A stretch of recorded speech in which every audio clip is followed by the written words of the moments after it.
Hello ನಮಸ್ಕಾರ ಸ್ನೇಹಿತರೆ. ಏನಾಗ್ತದೆ ಕೊನೆಗೂ ಇಲ್ಲಿ ಅಜಿತ್ ಮತ್ತು ಶ್ರವಣ್ ಇಬ್ಬರ ನಡುವೆ ದೊಡ್ಡ ವಾಕ್ ಸಮರ, ದೊಡ್ಡ ರಣರಂಗನೆ ನಡೀತದೆ. ಹಾಗಿದ್ರೆ ಏನಾಯಿತು, ಏನು ಕಥೆ? ಇಲ್ಲಿ ಕೊನೆಗೂ ಭೂಮಿ ಮನೆ ಬಿಟ್ಟು ಹೋಗೋ ಸಂದರ್ಭ ಬಂದೇ ಬಿಡ್ತಾ. ಇದೆಲ್ಲವನ್ನ ಕೂಡ ತಿಳ್ಕೊಬೇಕು ಅಂದರೆ ಈಗಲೇ ನಮ್ಮ ಈ ಚಾನಲ್ನ ಸಬ್ಸ್ಕ್ರೈಬ್ ಮಾಡಿ, ಹಾಗೆ ಒಂದು ವಿಡಿಯೋವನ್ನು ಪೂರ್ತಿಯಾಗಿ ನೋಡೋದನ್ನು ಯಾವುದೇ ಕಾರಣಕ್ಕೂ ಕೂಡ ಮರಿಬೇಡಿ. ಇಲ್ಲಿ ಅಜಿತ್ ಅಂಜುನ ಯಾವುದೇ ಕಾರಣಕ್ಕೂ ನಂಬ್ತಾ ಇಲ್ಲ. ಅಂಜು ಫಾರಿನಿಂದ ಬಂದಮೇಲೆ ನಿಜವಾಗ್ಲೂ ಕೂಡ ಚೇಂಜ್ ಆಗಿದ್ದೀನಿ ನಾನು. ಯಾವುದೇ ಕಾರಣಕ್ಕೂ ಕೂಡ ನಾನು ನಿಮ್ಮ ಮತ್ತು ಭೂಮಿ ನಡುವೆ ಬರೋದಿಲ್ಲ ಅಂತ ಹೇಳಿ ಅಜಿತ್ ಹತ್ರ ಹೇಳ್ತಾಳೆ. ಮನೆಯವ್ರು ಎಲ್ಲರೂ ಮುಂದೆ ಕೂಡ ಹೇಳ್ತಾಳೆ. ಜೊತೆಗೆ ಅಂಜು ತುಂಬಾ ಭೂಮಿಗೆ ಕ್ಲೋಸ್ ಆಗಿರೋ ರೀತಿ ನಡ್ಕೋತಾನೂ ಕೂಡ ಇದ್ದಾಳೆ. ಇದನ್ನೆಲ್ಲ ಪಾಪ ಭೂಮಿ ಇನ್ನೋಸೆಂಟ್ ಆಗಿ ಎಲ್ಲವನ್ನ ಕೂಡ ನಂಬ್ತಿದ್ದಾಳೆ. ತುಂಬ ಬದಲಾಗಿದ್ದಾಳೆ ಅಂಜು ಅಂತ ಹೇಳಿ ಎಷ್ಟು ಮಟ್ಟಿಗೆ ನಂಬೋದಕ್ಕೆ ಶುರು ಮಾಡ್ಕೋತಾಳೆ ಇಲ್ಲಿ ಅಂಜುನ ಭೂಮಿ ಅಂತ ಹೇಳಿದ್ರೆ, ಅಂಜು ಬಂದು ನಿಮ್ಮ ಸೀಕ್ರೆಟ್ ಏನೇ ಇದ್ರು ನನ್ನ ಹತ್ರ ಹೇಳಿ, ನನಗೆ ಯಾರ ಹತ್ರ ಕೂಡ ಹೇಳುವುದಿಲ್ಲ. ಮನ್ಸು ಒಂದು ರೀತಿ ನಿನಗೆ ಹಗುರ ಆಗುತ್ತೆ, ನಾನೀಗ ನಿನಗೆ ಬೆಸ್ಟ್ ಆ್ಯಂಡ್ ಕ್ಲೋಸ್ ಫ್ರೆಂಡು ಅಂತ ಹೇಳಿ ನಂಬಿಸ್ತಾಳೆ. ಈ ಮಾತನ್ನು ನಿಜವಾಗ್ಲೂ ಕೂಡ ನಂಬ್ಕೊಂಡೇ ಬಿಡ್ತಾಳೆ ಭೂಮಿ. ಅದೇ ಕಾರಣಕ್ಕೆ ತನ್ನ ಹತ್ರ ಇರ್ತಕ್ಕಂಥದ್ದೇ ಎರಡು ಗುಟ್ಟು. ಒಂದು ತಾನು ವೀರಣ್ಣ ಮತ್ತು ಭಾಗ್ಯಮ್ಮನ ಮಗಳಲ್ಲ ಅಂತಕ್ಕಂಥದ್ದು, ಮಗದೊಂದು ಗುಟ್ಟು ನಾನು ಅಜಿತ್ ಸಾಹೇಬ್ರ ಜೊತೆ ಆಗಿರ್ತಕ್ಕಂಥ ಒಂದು ಕಾಂಟ್ರಾಕ್ಟ್ ಮ್ಯಾರೇಜ್.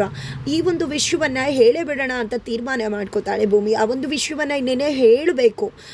ಅಷ್ಟರಲ್ಲಿ ಅಜಿತ್ ಅನಿಸುತ್ತೆ, ನಾನು ಇಲ್ಲಿದ್ದೀನಿ, ಮನೇಲಿ ಇದ್ಕೊಂಡು ಏನಾದರೂ ಅಂಚು ಭೂಮಿ ಹತ್ರ ಹೋಗಿದ್ದೆ ಸತ್ಯ ಬಾಯ್ ಬಿಡಿಸಿದ್ರೆ ಏನಪ್ಪ ಮಾಡೋದು, ಅವಳೇನಾದರೂ ಅವಳನ್ನ ನಂಬ್ಕೊಂಡು ಕಾಂಟ್ರಾಕ್ಟ್ ಮ್ಯಾರೇಜ್ ಹೇಳಿಬಿಟ್ರೆ ಏನು ಮಾಡೋದು ಅಂತ. ಅದೇ ಕಾರಣಕ್ಕೆ ಕಾಲ್ ಮಾಡ್ತಾರೆ. ಅಂಚು ಇದ್ದಾಳ ಅಂದ ತಕ್ಷಣ ಹೌದು ಇಲ್ಲೇ ಇದ್ದಾಳೆ ಅಂತ ಭೂಮಿ ಹೇಳಿದ ತಕ್ಷಣ ಇಲ್ಲಿ ಗೊತ್ತಾಗ್ಬಿಡತ್ತೆ ಅಜಿತ್ಗೆ ಖಂಡಿತವಾಗ್ಲೂ ಅವಳು ಪ್ರೀ ಪ್ಲ್ಯಾನ್ ಮಾಡ್ತಿದ್ದಾಳೆ, ಡ್ರಾಮಾ ಮಾಡ್ತಿದ್ದಾಳೆ ಅಂತ. ಮೊದಲೇ ಹೇಳಿದ್ರು ಅವರು, ಯಾವುದೇ ಕಾರಣಕ್ಕೂ ಅಂಜು ಈ ರೀತಿ ಮಾತಾಡೋದಕ್ಕೆ ನಡ್ಕೊಳ್ಳೋದಕ್ಕೆ ಸಾಧ್ಯ ಇಲ್ಲ.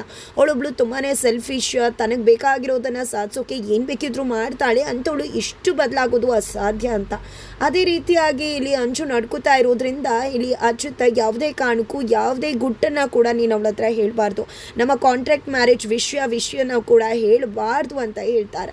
ಹಾಗಾಗಿ ಸರಿ ಆಯಿತು ಅಂತ ಹೇಳಿ ಭೂಮಿ ಸತ್ಯ ಹೇಳೋಕೆ ಹೋದವಳು ಹಾಗೆ ಸುಮ್ಮನೆ ಆಗಿಬಿಡ್ತಾಳೆ. ಇಲ್ಲಿ ಅಂಜು ಒಂದಷ್ಟು ನಡವಳಿಕೆಯನ್ನು ಕೂಡ ಗಮನಿಸ್ತಾಳೆ ಭೂಮಿ. ಇಲ್ಲಿ ಅಂಜು ನಿಜವಾಗ್ಲೂ ಅಜಿತ್ನ ಪ್ರೀತಿ ಮಾಡ್ತಿದ್ಲು ಎಷ್ಟು ಮಟ್ಟಿಗೆ ಅನ್ನೋದನ್ನು ಅವಳ ಒಂದು ನಡವಳಿಕೆನೇ ಹೇಳ್ತದೆ. ಈ ಕಡೆ ಭೂಮಿಗೆ ಅನುಮಾನ ಕೂಡ ಶುರುವಾಗುತ್ತೆ. ಅಷ್ಟಾಗಿ ಭೂಮಿ ಮತ್ತು ನಂಬೋದಕ್ಕೆ ಸಾಧ್ಯ ಆಗೋದಿಲ್ಲ ಅಂಜುನ. ಯಾಕಂದರೆ ಅಜಿತ್ ಮಲ್ಕೋತಿರೋ ಜಾಗವನ್ನು ನೋಡಿದ್ದೆ ಆಕೆ ಬಿಹೇವಿಯರ್ ಚೇಂಜ್ ಆಗ್ತದೆ.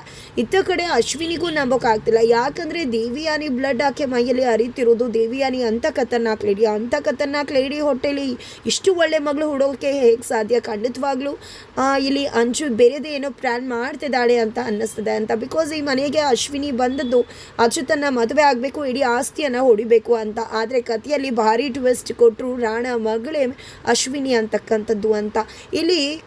ಅಲ್ಲಿ ರಾಣ ಜೈಲ್ಪಾಲ ಆಗಿದ್ರೆ ಇಲ್ಲಿ ಅಶ್ವಿನಿ ಅಕ್ಕ ಸಾಕ್ಷಿ ಫಾರಿನ್ಗೆ ಹೋಗಿದ್ದಾಳೆ.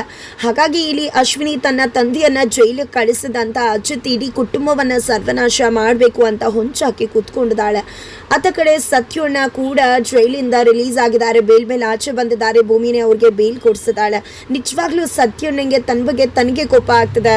ನಿಜವಾಗ್ಲೂ ಆ ಸಾಕ್ಷಿನ ನಾನು ಹೇಗೆ ನಂದೆ, ಎಷ್ಟೆಲ್ಲ ಮೋಸ ಮಾಡಿ ದ್ರೋಹ ಮಾಡಿಬಿಟ್ಲು, ನನ್ನ ಮನಸ್ಸಿನ ಜೊತೆ ಫೀಲಿಂಗ್ಸ್ ಜೊತೆ ಆಟ ಆಡಿದ್ಲು, ನನ್ನ ಫೀಲಿಂಗ್ಸನ್ನು ಯೂಸ್ ಮಾಡಿಕೊಂಡು ನಿಜವಾಗ್ಲೂ ನನ್ನ ಸ್ನೇಹಿತ ತಮ್ಮನ ಥರ ಇದ್ದಂಥ ಅಜಿತನನ್ನೇ ಟ್ರ್ಯಾಪ್ ಮಾಡೋದಕ್ಕೆ ನನ್ನನ್ನು ಯೂಸ್ ಮಾಡ್ಕೊಳ್ಳಲ್ಲ ಅಂತ ಹೇಳಿ ತುಂಬಾ ಸಿಟ್ಟು ಬರ್ತದೆ.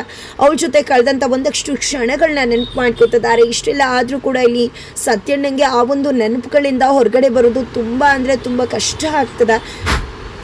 ಆದರೂ ಇಲ್ಲಿ ಸತ್ಯಣ್ಣ ಸಾಕ್ಷಿಯನ್ನು ಮರೀಲೇಬೇಕಾಗಿದೆ. ಬಿಕಾಸ್ ಇಲ್ಲಿ ಸಾಕ್ಷಿ ಎಂಥ ಖತರ್ನಾಕ್ ಅನ್ನೋದು ಗೊತ್ತಾಗ್ತದೆ. ತನ್ನ ಬಗ್ಗೆ ತಾನೇ ಕೋಪ ಮಾಡ್ಕೋತಿದ್ದಾರೆ ಇಲ್ಲಿ ಸತ್ಯಣ್ಣ ಅಂತಲೇ ಹೇಳ್ಬೋದು. ಇದು ಎಲ್ಲದರ ಜೊತೆಗೆ ಇತ್ತ ಕಡೆ ಅಜಿತ್ ಒಂದು ದೊಡ್ಡ ಜಾಲವನ್ನೇ ರೂಪಿಸೋಕೆ ಸಿದ್ಧವಾಗಿದ್ದಾರೆ ಅಂಜು ವಿರುದ್ಧವಾಗಿ. ಯಾಕಂದರೆ ಅಂಜು ನಿಜಮುಖ ಏನು ಅನ್ನೋದನ್ನು ಬಟಾಬೈಲ್ ಮಾಡಬೇಕು ಅಂತ ಅಜಿತ್ ತೀರ್ಮಾನ ಮಾಡಿಕೊಂಡಿದ್ದಾಗಿದೆ. ಅದೇ ಕಾರಣಕ್ಕೋಸ್ಕರ ಪುರೋಹಿತರ ಹತ್ರ ಮಾತಾಡಿ ಮನೆಗೆ ಪುರೋಹಿತರನ್ನು ಕರೆದಿದ್ದಾರೆ. ಮನೆಯವರು ಎಲ್ಲರೂ ಕೂಡ ಇದ್ದಾರೆ. ಪುರೋಹಿತರು ಬರ್ತಿದ್ದಾಗೆ ಯಾಕೆ ಏನು ಅಂದಾಗ ನಾನೇ ಕರೆಸಿದ್ದಮ್ಮ, ಅಂಜು ಹೇಗೂ ಫಾರಿನಿಂದ ಬಂದದಾಳೆ, ಅವಳನ್ನ ಮದುವೆ ಮಾಡಿಬಿಡೋಣ ಅಂತ ಒಳ್ಳೆ ಹುಡುಗನ ನೋಡಿ ಅಂತ ಹೇಳ್ತಾರೆ. ಈ ಕಡೆ ಅಂಜು ನಿಜವಾಗ್ಲೂ ಕಿಡಿಕಾರ್ತಿದ್ದಾಳೆ. ಅವಳಿಗೆ ಏನೂ ಮಾತಾಡೋಕ್ಕಾಗ್ತಿಲ್ಲ. ಬಿಕಾಸ್ ಅವಳು ಮನಸ್ಸು ತುಂಬ ಇರೋದೇ ಅಜಿತ್, ಅವಳು ಡ್ರಾಮಾ ಮಾಡ್ತಿದ್ದಾಳೆ. ಇಲ್ಲಿ ಅಜಿತ್ ಇಂಟೆನ್ಷನ್ ಆಗಿದ್ದು ಕೂಡ ಆಕೆ ಆ ಡ್ರಾಮಾವನ್ನು ಹೊರಗಡೆ ತೆಗೆಯೋದೇ ಆಗಿರುತ್ತೆ.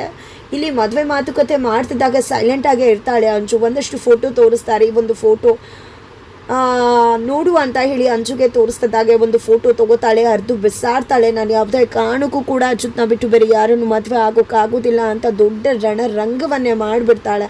ಇಲ್ಲಿ ನಾನು ಅಚ್ಯುತ್ ಮತ್ತು ಭೂಮಿ ನಡುವೆ ಬರೋದಿಲ್ಲ ಅಂತ ಹೇಳಿದೆ ಹೊರತು ಅಚ್ಯುತ್ನ ಮರೀತೀನಿ ಅಂತಲ್ಲ. ನಾನು ಅಚ್ಯುತ್ನ ಮನಸ್ಸಾರೆ ತುಂಬ ಅಂದರೆ ತುಂಬ ಪ್ರೀತಿ ಮಾಡಿದ್ದೀನಿ.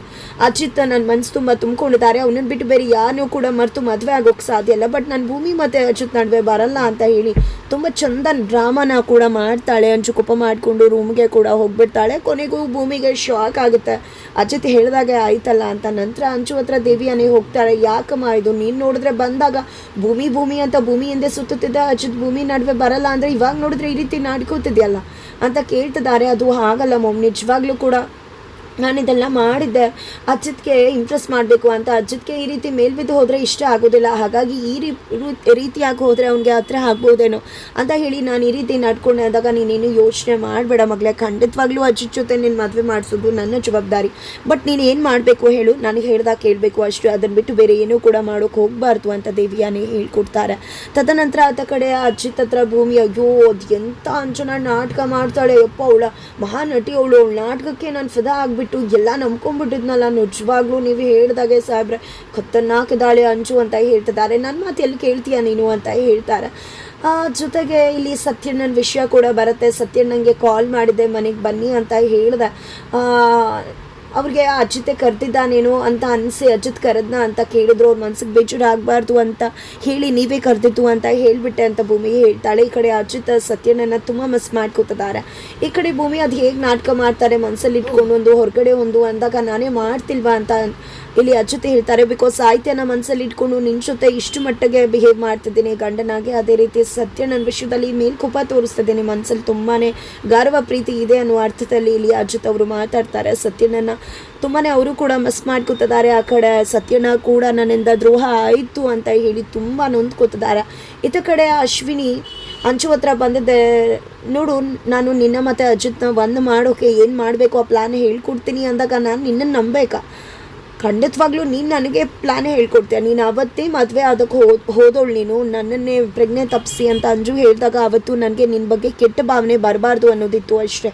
ಯಾವುದೇ ಕಾರಣಕ್ಕೂ ನಿನ್ನ ಮತ್ತು ಅಚ್ಯುತ್ ಮದುವೆ ನಿಲ್ಲಿಸ್ಬೇಕು ಅಂತಲ್ಲ, ನನಗೆ ನೀವಿಬ್ಬರು ಮದುವೆ ಆಗಬೇಕು ಅನ್ನೋದೇ ಇರೋದು ಅಂತ ಹೇಳಿ ಅಶ್ವಿನಿ ಡ್ರಾಮಾ ಮಾಡ್ತಿದ್ದಾಳೆ. ಕೊನೆಗೂ ನನಗೆ ಇಂಥದ್ದೆಲ್ಲ ಹೇಗೆ ಪ್ಲ್ಯಾನ್ ಮಾಡಬೇಕು, ಹೇಗೆ ನೀನು ಅಚ್ಯುತ್ನ ಒಲಿಸ್ಕೋಬೇಕು, ಅಚ್ಯುತ್ ಹೇಗೆ ನಿನ್ನ ಬುಟ್ಟಿಗೆ ಬೀಳಿಸ್ಬೇಕು ಅನ್ನೋದು ತುಂಬ ಚೆನ್ನಾಗಿ ಗೊತ್ತಿದೆ. ನಾನು ಹೇಳ್ದಾಗ ಮಾಡುವ ರೀತಿ ಮಾಡ್ತಾ ಹೋದರೂ ಕೂಡ ಅಚ್ಯುತ್ ಹೇಗೆ ನಿನ್ನ ಬುಟ್ಟಿಗೆ ಬೀಳಲ್ಲ ಅನ್ನೋದನ್ನು ನಾನು ನೋಡೇ ಬಿಡ್ತೀನಿ ಅಂತ ಹೇಳ್ತಾಳೆ.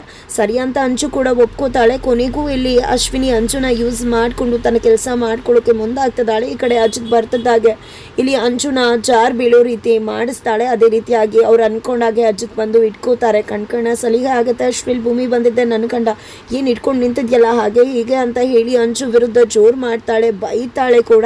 ಇದನ್ನು ತೊಗೊಂಡೋಗಿ ಅಶ್ವಿನಿ ಶ್ರವಣ್ಗೆ ಹೇಳ್ತಾಳೆ. ಜಾರ್ ಬೀಳ್ತಿದ್ಲು ಪಾಪ ಅಚ್ಯುತ್ ಇಟ್ಕೊಂಡಿದ್ದಕ್ಕೆ ಎಷ್ಟು ಬೇಡವಾಗಿ ಬೈದ್ಬಿಟ್ಲು ಗೊತ್ತಾ ಇಲ್ಲಿ ಭೂಮಿ ಅಂತ ಹೇಳಿ ಚಾಡಿ ಹೇಳ್ತಾಳೆ. ಕೊನೆಗೂ ಭೂಮಿ ಹತ್ರ ಬಂದಿದ್ದೆ, ನನ್ನ ಅಂಚುಗೆ ಬೈಯೋಕೆ ನೀನು ಯಾರಮ್ಮ ಅಂತ ಹೇಳಿ ಪ್ರಶ್ನೆ ಮಾಡ್ತಿದ್ದಾರೆ. ಅವಳು ಏನು ಮಾಡಿದ್ಲು ಗೊತ್ತಾ ಅಂತ ಹೇಳಿ ಭೂಮಿ ಮಾತಾಡೋಕ್ಕೆ ಟ್ರೈ ಮಾಡಿದ್ರು ಕೂಡ ಇಲ್ಲಿ ಶ್ರವಣ್ ಅವರು ಅವಕಾಶ ಕೊಡೋದಿಲ್ಲ. ಏನು ಪಾಪ ಬಿದ್ದು ಹೋಗ್ತಿದ್ಲು ಜಾರಿ, ಅದನ್ನು ಅಜಿತ್ ಇಟ್ಕೊಂಡು ಅಷ್ಟು ಅದರಿಂದ ಏನು ಕೆಟ್ಟ ದೇಶ ಇದೆ ಅಂತ ಪ್ರಶ್ನೆ ಮಾಡ್ತಿದ್ದಾರೆ ಶ್ರವಣ್ ಅವರು.